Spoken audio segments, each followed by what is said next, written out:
over the past year? Like, what have you seen, like, regulatory-wise? What are the things that have excited you? What are the things that you think is propelling the industry, and maybe good and bad? Yeah, I think the title of the panel, right, 1 year on, is significant to what John said earlier, right? That pendulum swing has been really, really dramatic and in very, very short order. So we've seen some pretty remarkable movement, some sentiment shift, some now much more approachable regulatory regimes where we can actually start to make some progress in this space. One of the most notable ones has been the Genius Act from a stablecoin kind of comprehensive regulatory setup.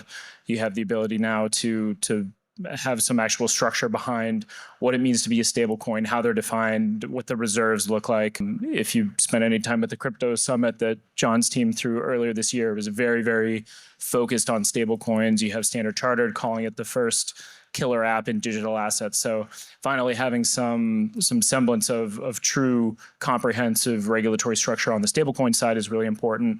Where we're probably still missing a piece is Clarity Act, which by design should give more kind of robust infrastructure and industry-wide clarity in terms of what it means to be different market participants within the space. So there's still some work to do on that front. I think one of the most interesting pieces that maybe went a little bit under the radar was the CFTC announcement around non-cash derivatives. So there was an announcement a few weeks ago from them. It's been approved to post stable coins and tokenized assets within the traditional US derivatives market from an initial margin perspective.